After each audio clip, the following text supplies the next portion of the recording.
Assalomu alaykum aziz qarindoshlar. Men bugun Uyg'ur Project fondiniki raisi bo'lish sifatim bilan sizlarga bir xush xabarni yetkazmoqchi. Uyg'ur Project fondiniki ostida bir Uyg'ur axborot markazi ta'sis qilindi. Mavu shu markazniki tunji qitimliq videosi bo'lib hisoblandi.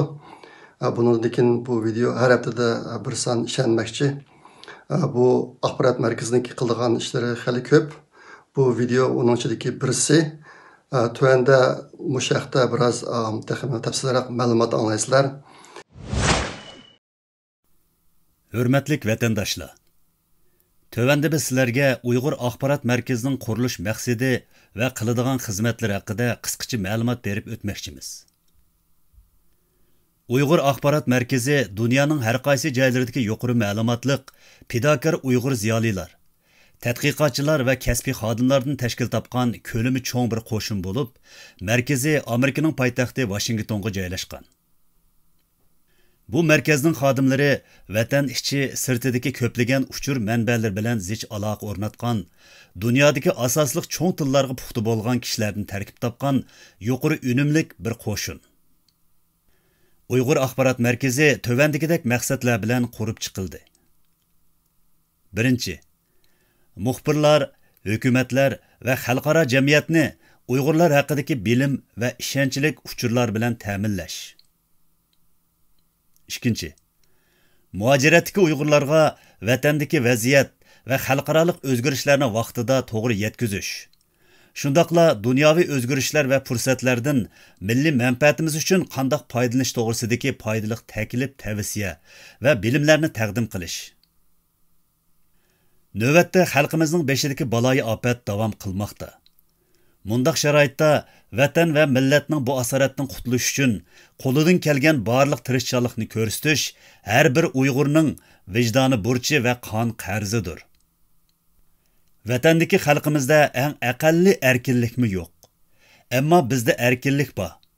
Qarşılıq görsətküdək və zulmni paş qılğıdək imkaniyatlar var.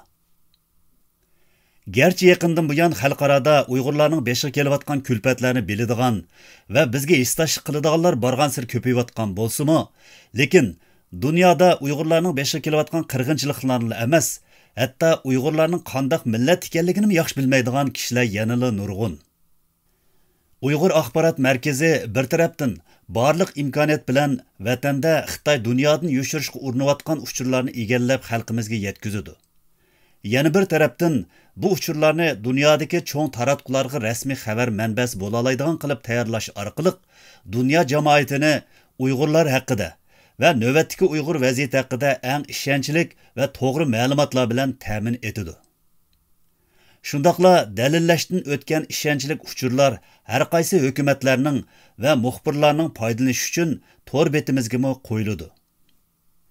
Uyg'ur axborot markazi muajiratdagi xalqimizga bir tarafdan dunyoning Uyg'ur krizisiga tutayotgan maydoni va Uyg'ur vaziyati haqida eng to'g'ri uchurlarni yetkazishga tirishsa, yana bir tarafdan Uyg'ur madaniyati va kimligini saqlashga bor imkoniyat bilan yetakchilik qiladi. Shundaqla Uyg'ur tarixi, Uyg'ur madaniyati va Uyg'ur urf-odatlarini keng tashviq qilish orqali milliy ruhni yuqori ko'tarishga tirishchanlik ko'rsatadi. Biz dunyodagi barliq qarindoshlarimizga xitob qilamizki, sizdagi har qanday bir iqtidor, tirishchanlik va uchur xalqimizni qutqizishdagi kuchli qurolning bir qismi bo'lib qolishi mumkin. Bizga uchur yetkazing. Biz bilan hamkorlashing. Bizning qilayotganimiz Xitoy qarshi to'limi muqaddas, istutaksiz bir urushdir. Tövəndə diqqətinizə vətəndəki vəziyyətə əlaqədar Uyğur axborot mərkəziga mushu bir həftə içində gələn bəzi uchurlarni təqdim qılımız. Birinci, yaqindan beri Xitoy hökuməti hər bir yezida Şərq Türkistandakı Uyğur və başqa musulmon türki millatlardakı yaşanğanlarni nişan qılıb yığılış lagerlərini qurub çıxqan olub, Şərq Türkistanda İslam diniga oid hech narsani qo'ymaslikni ishga oshirish uchun barliq qabih vositalarni qo'llanayotgan Xitoy yaşanğanlarning o'z uylarida namoz o'qib olishini to'sish uchun ularni bu lagerlarga solib olmoqda ekan. Ikkinchi, 3-4 aydan beri Xitoy hökuməti Şərq Türkistanda hökumətdən maaş alıb ishlaydigan ba'zi xizmatchilarning maoshini tutib qilishga boshlagan bo'lib, agar bir oilada ikki odam hukumatdan maosh olsa, birninkini tutib qoladi ekan. 3. Axborot markazimiz kelgan yana bir uchurga asoslanganda, Urumchidagi Uyg'urlarning soni bu yil 8-oydan buyon biroqli ozlab ketgan. Ko'chadagilarla emas, hatto burun soqchiqonlarga elib kelindigan va tutqun qilindigan Uyg'urlarning sonimi biroqli ozlab ketgan. Uyg'urlarning nega yo'qolib ketayotganligini hech kim bilmaydi ekan. Uningdan boshqa 2020-yili 8-oydan 10-oygacha Urumchidan o'z yurtlari qaytib ketgan Xitoylarning sonimi taxminan 600 mingdan oshib ketgan. 4. Markazimiz topshirib olgan yana bir uchurga ko'ra, Xitoy hukumatı gerçi Urumchida Xitoy virus tugidi deb e'lon qilg'ili xeli uzun bo'lgan bo'lsa-mu, ammo Michuandagi virus tizginlash markaziga odam to'shiyotgan mashinalar doim ko'zga cheliqid ekan. Amerika universitetidagi tor muhokama yig'ini Xitoyning tor hujumiga uchirdi. 20 noyabr Amerika ovoz tori Amerika universitetlaridagi Xitoyga oid sezgir temalar tor hujumning parokandchiligiga barg'ansiri ko'p uchirmoqda nomli xabar e'lon qildi. Xabarda deyilishicha, Amerikada yashayotgan advokat Rayhon Asad 13 noyabr kuni Amerika Brandeis universiteti Xitoyning Sharqiy Turkiston siyosati va Uyg'urlarni tutqun qilishi to'g'risida uyushtirgan tor muhokama yig'inida qatnashgan.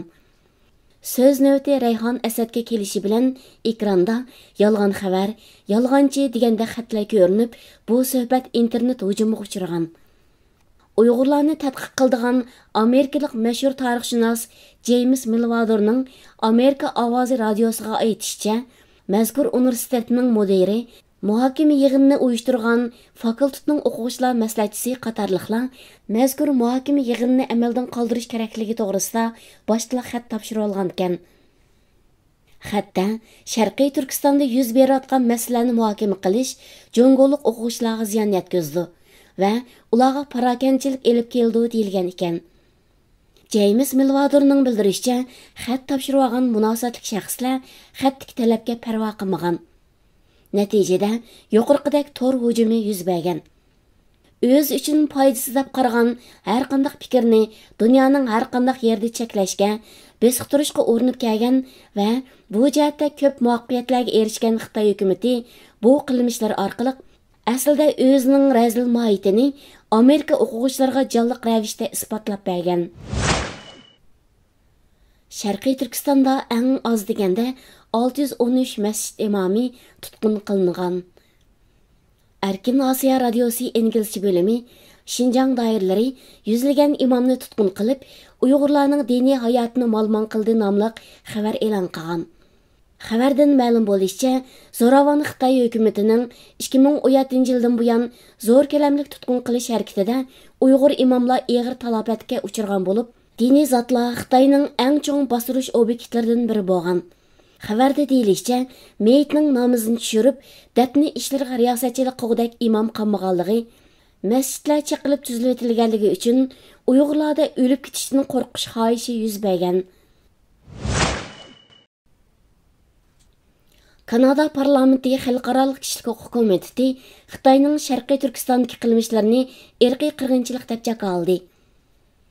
Yulduz gazetining 21 noyabr e'lon qilgan maqolasiga ko'ra, Kanadaning Birlashgan Davlatlar Tashkiloti turishliq bosh elchisi Bob Ray yaqinda CBC televiziyasining ziyoratini qabul qilganda, kishilik huquqni ko'zatish konsulining Sharqiy Turkistonda tekshirish elib berib, navbatdagi ahvolning irqiy qirg'inchilik darajasiga bağlanganligini tekshirishi kerakligini talab qilgan.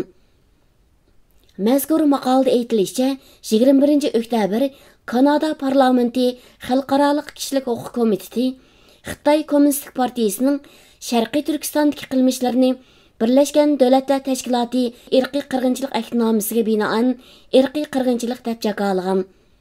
Xitoy bu qarordan darg'azab bo'lgan. Xitoyning Tashqi ishlar ministrligi Kanada kishilik huquq komitetining bu haqdagi bayonotini yolg'onchilik deb ayblagan. Mahmud Sulaymonning vafoti Uyg'urlarni qayg'uga soldi. İctimai aloqa vositalaridan ma'lum bo'lishicha, atoqliq Uyg'ur san'atkori Mahmud Sulaymon 22 noyabr Urumchida 52 yoshida yurak kasali bilan vafot bo'lgan. Mahmud Sulaymanның vafot bo'lganligi xabari Uyg'ur xalqini qayg'uga soldi. Kishilar uning tuyuqsiz vafotida Xitoyning qora qo'li bor yo'qligi to'g'risida turli mulohazalarda bo'lishdi. Mahmud Sulayman 1968 yili Qashqarda tug'ilgan bo'lib, 1985 yili Urumchidagi San'at institutining usul kasbini bitigan. Qashqar san'at o'makda usulchi bo'lib ishlagan. 1997 yili Abdunum rayonlik san'at o'makka yo'tkilib kelgan. U san'at sohasida ko'zga ko'ringan naqshchi va kompozitorlardan biri edi.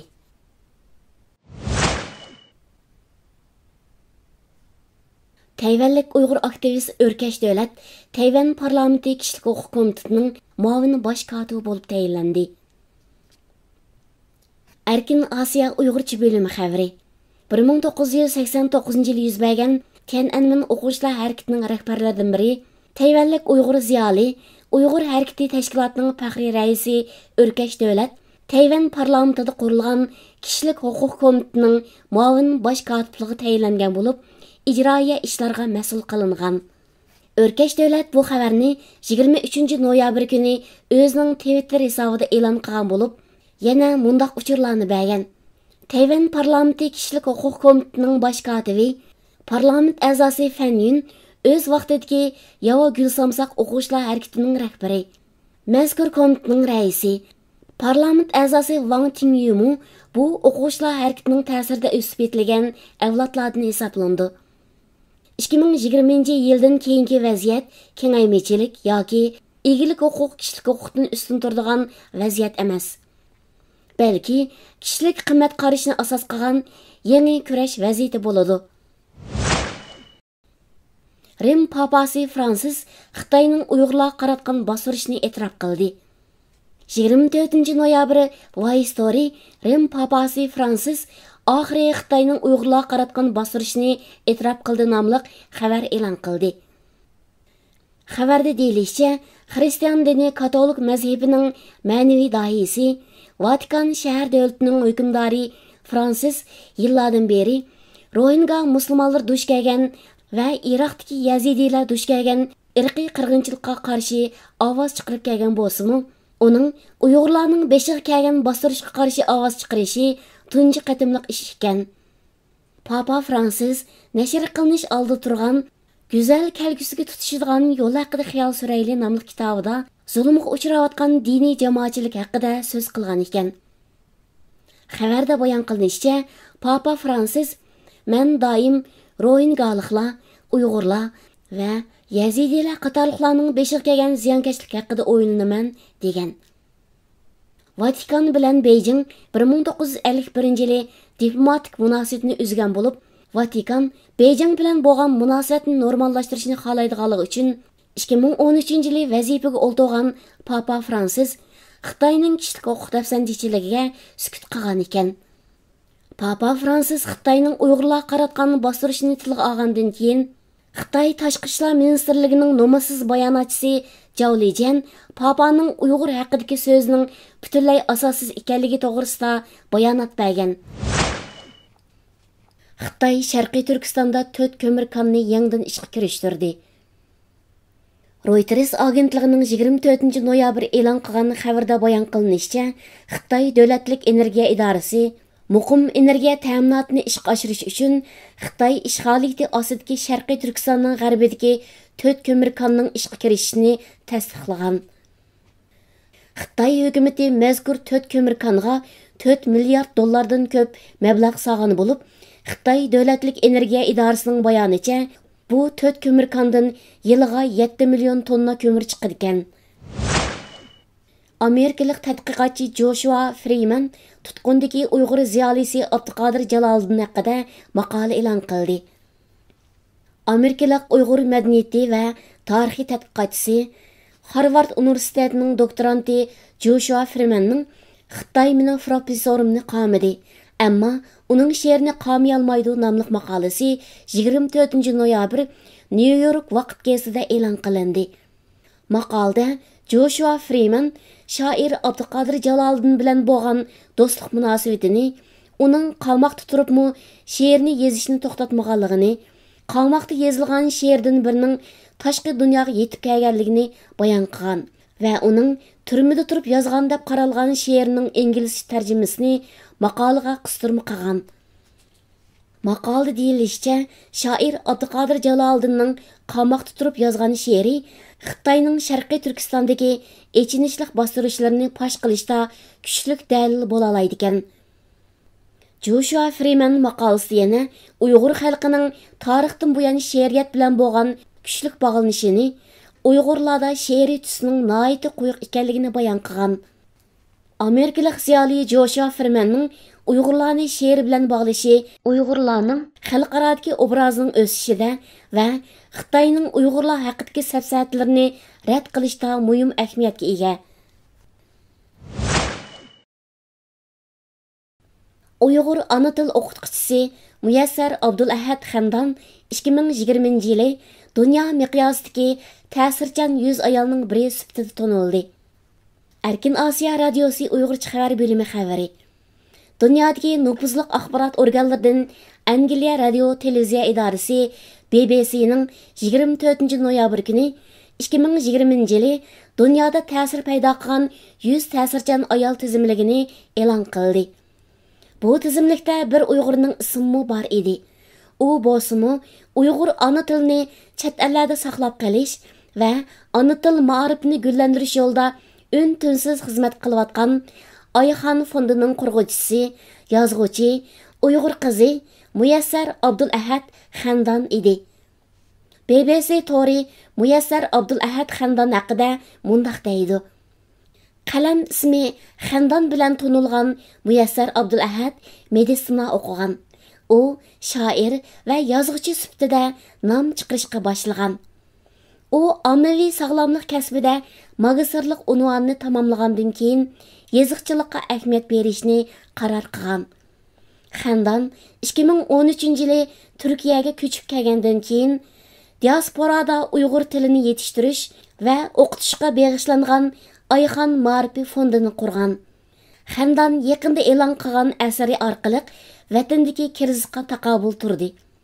Uning tunji romani Xayr xo'sh quyosh Sharqiy Turkistondagi jazo lagerlariga bag'ishlangan tunji asar bo'lib hisoblandi.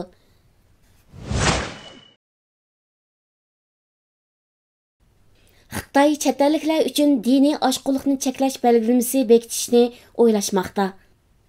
CNN to'rining bu haqdagi xabariga qaraganda, Xitoydagi chet ellik diniy guruhlar va ibodatchilar Xi Jinpingning rahbarligidagi Kommunistik partiyasining din odamlarga qildigan hujumlarining yangi nishoniga aylanib qolishi mumkin ekan. Xitoy Adliya ministrligi musharta e'lon qilgan qoida nizom loyihasida dinga e'tiqod qiluvchi chet elliklarning faoliyatlariga qarata cheklim qo'yish talab qilingan. Buningdagi atalmish sabab diniy asabiylikni cheklash va diniy faoliyatchilarning Xitoydagi etnik birlikka buzg'unchilik qilishining oldini olish uchun ekan.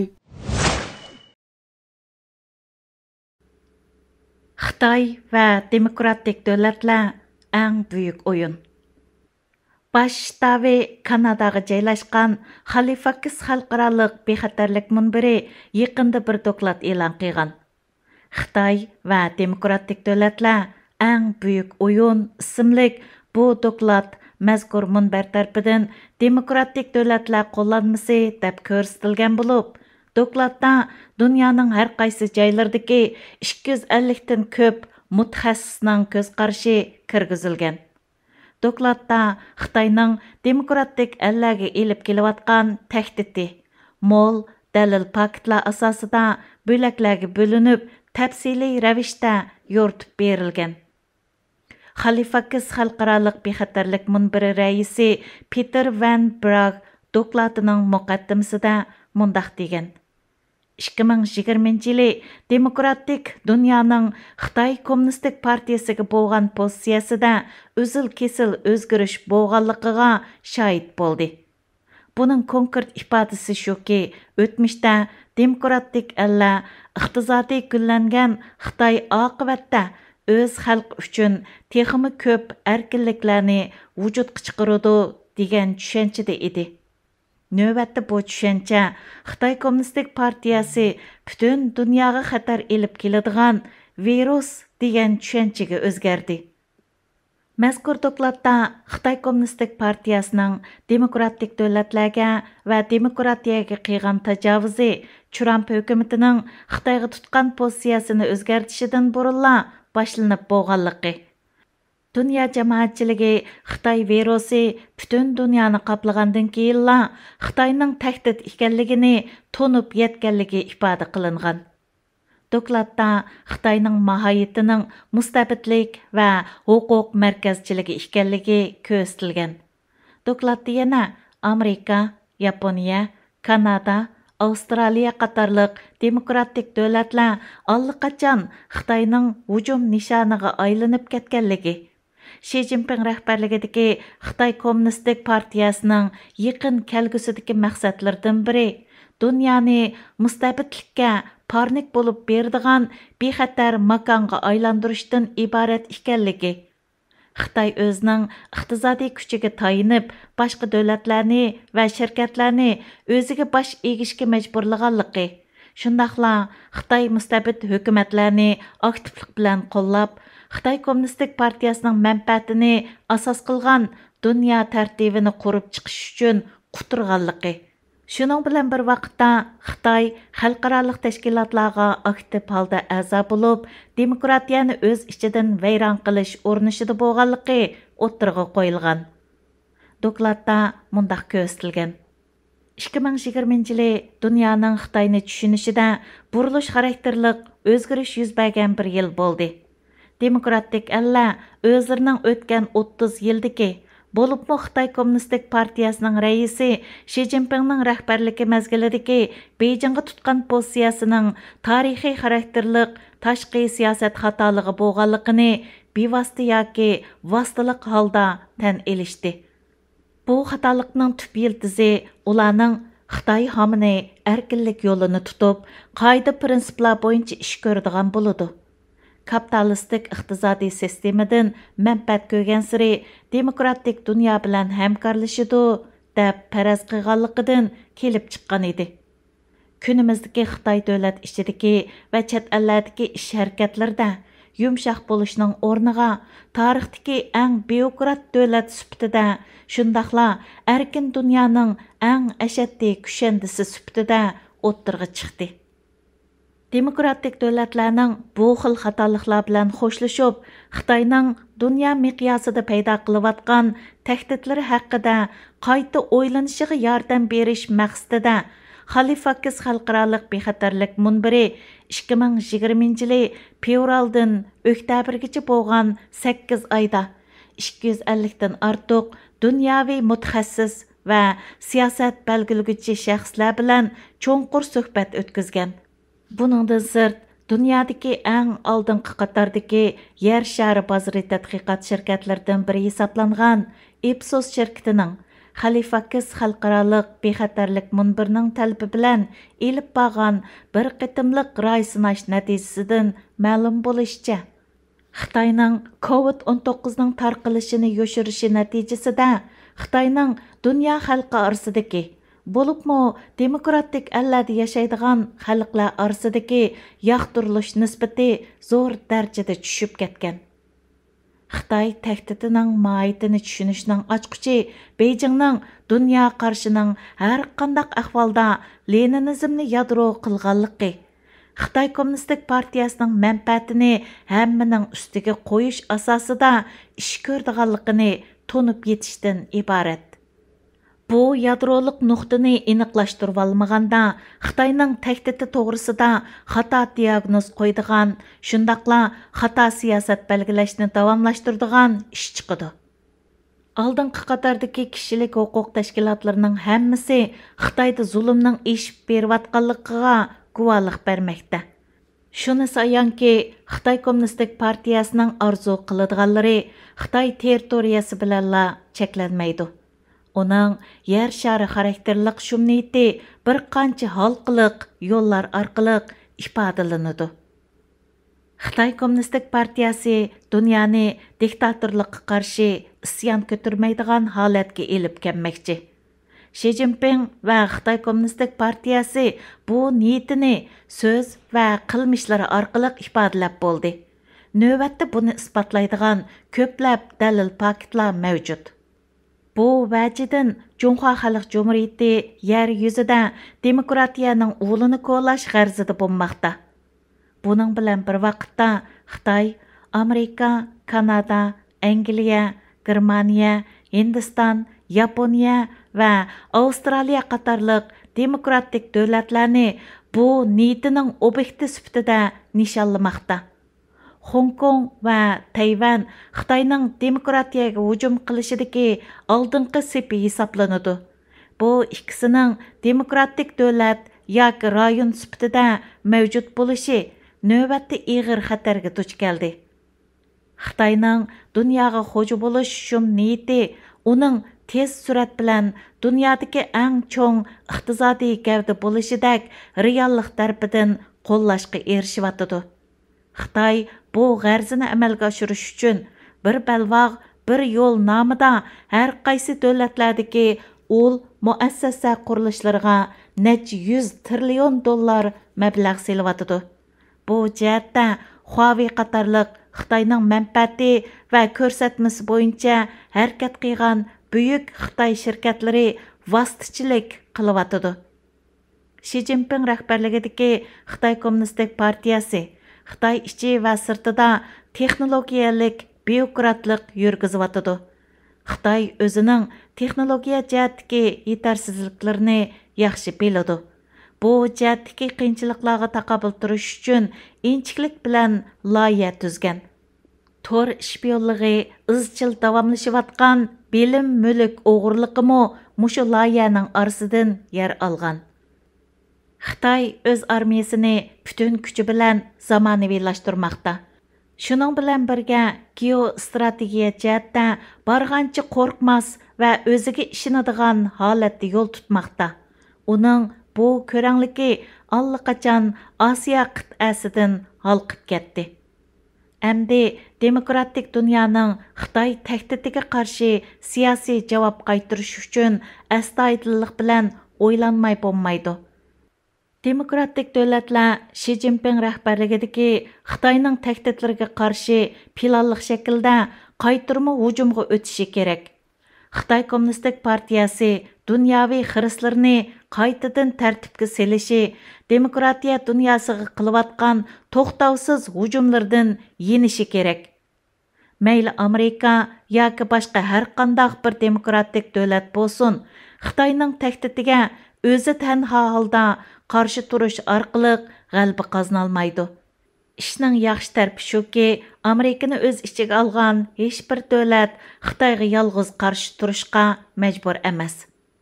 Amerika kuch, boylik va texnologiyadagi ustunlik qatorliq afzalliklardan boshqa yer sharidagi nurg'unlagan ittifoqdoshlari bilan birlikda Xitoyning qarnitini to'sishga kapolatlik qiladi. Gerçi Amerika erkin dunyoning rahbari bo'lishni saqlab kelgan bo'lsa-mu, biroq demokratik davlatlar orasidagi ittifoqdoshlik va hamkorlik 20-asrdagi ittifoqdoshlik va hamkorlikdan farqli bo'ladi. 21-asrga mos holdagi demokratik ittifoqdoshlikni qaytadan tasavvur qilish kunimizdagi eng ta'xirsiz majburiyat hisoblanadi. Dokladda yana Xitoyning Uyg'urlarni bostirish haqida to'xtalib o'tilgan bo'lib, bu haqda mundaq deyilgan. Yaqinqi oylarda sun'iy hamroh vositasi orqali tartilgan minglarcha rasmlarni asos qilib turib qilingan analizlar kishini aromsizlantiradigan faktlarni o'ttirg'a chiqardi. Analizlar natijasida Xitoyning Sharq Turkistonda uzun muddatlik qamoq uchun ishlatiladigan qurilishlarni zo'r ko'lamda to'xtamasdan ko'paytirayotganligi oshkora bo'ldi.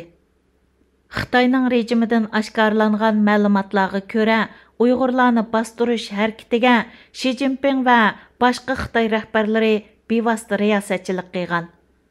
Dokladda yana demokratik davlatlar uchun mono prinsiplar tavsiya qilingan. Demokratik davlatlar o'z qimmat qarshiga va yashash shakliga buzg'unchilik qiladigan tövəndəki qılmışlardan o'zini qo'g'dashni kapolatga ega qilishi kerak.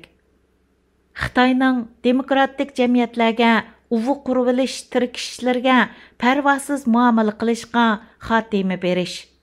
Xitoy Xalq Jumhuriyatiga munosabatlik ideya, yozma, san'at asarlari yoki bayonlarni qora qo'yuq qabul qilish yoki bu jihatlarda Xitoyga foydasiz mazmunlarni suzib chiqarib o'tish harakatlariga qatnashishdan yiroq turish. Xitoy Kommunistik partiyasining o'z xalqiga zulm qilishiga yantayoq bo'lib berdigan har qanday savdo, texnologiya almashtirish turidagi qilmishlarga qatnashmaslik. Xitoy Xalq Cumhuriyetining internetni va texnologiya o'lchamlarini o'zining bürokrat qimmat qarshiga va qor niyatlarga mos keltirish tirishchanliklariga nisbatan sukut qilib turib olishni tashlash.